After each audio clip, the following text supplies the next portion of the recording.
자, 그 다음 질문들도 있어요. 갈게요. 그 다음 질문은 이제 많이 물어보시는 게 저는 상대가 너무 단호하니까 그렇게까지 할 용기는 없어요. 그냥 기다릴래요 라고 하시거든요. 이런 분들이 많이 말씀하시는 게 2년이면 다시 만나겠죠 라고 해요. 자, 2년이라는 걸 믿으신다면 그거는 당신의 신념일 수 있어요. 그리고 통계적으로 말씀드렸을 때 기다렸을 때 돌아오는 경우는 많지 않아요. 왜냐하면 아까 말씀드렸잖아요. 많이 쌓여서 이별하는 거라고. 이건 마치 그거거든요. 내가 직장에 다녔어. 나는 그 직장에서 매달 월급을 꼬박꼬박 줄 줄 알고 계약을 하고 그 직장과의 관계를 맺은 건데 근데 그 직장이 어느 순간부터 월급을 제대로 안 주기 시작했어. 내가 그게 불만이 생겨서 퇴사를 결심했어. 그래서 회사에다가 사직서를 냈어. 근데 시간이 지나서 내가 다시 그 회사에 들어가고 싶을까요? 지금 제가 이야기를 한 내용이 내가 입사를 하고 퇴사를 결심하기까지의 내용이 연애에서 연애를 시작하고 이별하기까지의 과정과 크게 다르지 않거든요. 연애를 무작정 시작하진 않아요. 그 사람과 내가 설렐 만한, 행복할 만한 그런 미래를 만들 수 있을 것 같으니까 연애를 시작하는 거란 말이에요. 그런데 막상 연애해보니까 안 행복해. 그래서 헤어지는 건데 본인 생각에 명확한 이유가 있으니까. 물론 제가 이렇게 얘기를 한다고 해서 또 이제 막 그 사람 명확한 이유가 없다던데요? 라고 하시는 분들도 계세요. 사람들이 자신의 행동과 심리를 모두 다 스스로 잘 파악하고 있진 않아요. 그리고 그걸 제대로 설명을 못 하시는 분들도 많아요. 그러면은 이별을 결심한 당사자들도 이걸 정확히 풀어서 설명할 줄 모를 수도 있어요. 중요한 거는 행복했으면 이별했냐는 거예요. 그러면은 내가 너와의 연애에서 느꼈던 인상이 행복하지 않다인데 돌아간다고? 왜? 물론 내가 그 다음 직장을 갔는데 그 다음 직장은 월급을 더 안 줘. 그럼 옛날 생각 날 수도 있어요. 그래서 뭐 그런 경우들을 제외를 하면 사실은 돌아올 확률이 없는 건데 만약에 그런 경우들에 속한다? 라고 하면 돌아오긴 하겠죠. 대부분은 그렇게까지 내가 재활을 하기보단 이별을 하겠다라고 결심한 사람들이 돌아오는 경우는 많진 않아요. 그건 정확히 아셔야 돼요.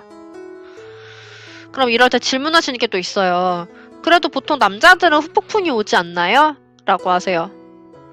이거는 좀 누가 만든 말인지 모르겠는데 굉장히 좀 잘못된 낭설이에요.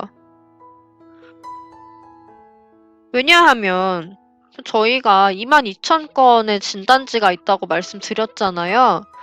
이별하고 나서 상대를 잡고 싶다고 저희한테 본인들의 사례를 보내주신 남자분들, 여자분들 총합해서 22,000명이 있는 건데 이 사람들의 데이터를 봤을 때 남자분들이 그냥 뒀을 때 다시 돌아오고 이런 분들이 그렇게 별로 없어요. 그리고 만약에 그 진단지 내에서 남자가 상대였다면 우리가 그 마음을 확인할 방법은 없긴 하잖아요. 후폭풍이 왔는데도 나를 안 잡았을 수도 있잖아. 근데 내 남자가 남자인 경우도 있어요. 그러면 이제 이분들이 처음에 진단지를 내셨을 때는 이제 다시 잡고 싶으니까 진단지를 내신 거겠지만 이분들이 저희랑 상담을 한 번 하시고 마는 게 아니라 보통은 그 이후에도 계속 연애 문제를 저희랑 의논을 하시거든요. 이별만이 아니라 다른 문제들도 다시 어떤 사람을 만나야 될지라든지 아니면은 또 새로운 연애를 시작했는데 어떻게 해야 되는지라든지 혹은 그랬다가 또 헤어지는 경우에 또 이제 연락이 오기도 하고 혹은 어떤 경우에는 내가 지금 사귀고 있는 사람이 문제가 있는 것 같은데 헤어져야 되는지라는 것도 이제 의논을 하세요. 그럼 그런 분들의 진짜 속 이야기를 저희들은 굉장히 많이 들은 거잖아요. 그 결과에 따르면 남자분들이라고 해서 딱히 후폭풍이 오진 않아요. 그럼 대체 후폭풍은 언제 오는 거냐? 이걸 좀 얘기를 드릴게요. 자, 화면 바뀐 거 보이시죠? 후폭풍이라는 건 그래도 이 사람이 제일 트러블도 없었고 연애 중에 진짜 잘 맞았고 누굴 만나도 이만한 사람은 없겠다 싶을 때 오는 게 후폭풍이에요. 한마디로 아까운 거죠. 그 사람과는 행복할 수 있는데 그 사람을 잃어버린 게 나한테 너무 아까운 거예요. 그런 경우에는 후폭풍이 와요. 그리고 그런 경우가 아니라면 후폭풍이 오지 않죠. 그래서 만약에 내가 저 사람이 그렇게까지 느낄 만큼 정말 제대로 잘 맞춰준 게 아니라고 하시면 이제라도 좀 내가 그런 사람은 바뀌었다라는 부분을 어필을 해주실 필요가 있어요. 만약에 내가 그만큼 잘했다라고 하면 기다리시면 될 수도 있어요, 정말. 그건 남자가 잘못 선택한 거니까, 이별이라는 결심을. 예를 들어서 그 아까 얘기 드렸던 회사로 치면 월급을 제대로 안 준 줄 알았는데 사실은 제대로 주고 있었거나 더 많이 줬다는 걸 내가 모르고 있었어. 그럼 내가 잘못 알았으니까 다시 회사에 들어오려고 하겠죠. 죄송하다고. 제가 뭔가 잘못 알고 있었던 것 같다고. 앞으로 더 잘할 테니까 받아달라고라고 하면서 돌아올 수도 있겠죠. 근데 만약에 그게 아니라면 회사 쪽에서 조건을 바꿔주면 돼요. 예를 들어서 우리의 경영진이 바뀌었다. 그래서 너가 그전에 받았던 대우들이 잘못됐다는 걸 우리는 인식을 하고 있고 앞으로는 이렇게 할 건데 너가 다른 회사를 가는 것보단 여기서 일하는 게 이러이러한 점에서 낫지 않겠냐. 그리고 이제 뭐 너의 근무 환경도 너가 훨씬 원하는 방식대로 이렇게 바꿔줄 건데 너가 생각을 해보고 정말 이번 기회에 이쪽으로 오는 게 너한테 훨씬 맞는 것 같으면 그때는 와라. 우리가 이렇게 해주겠다라고 하면 그땐 내가 흔들릴 수도 있는 거거든요. 물론 화법을 이렇게 하시면 안 돼요. 이건 상담하시면 제대로 알려드리긴 할 거예요.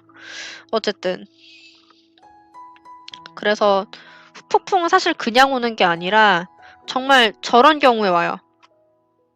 이해 가시죠?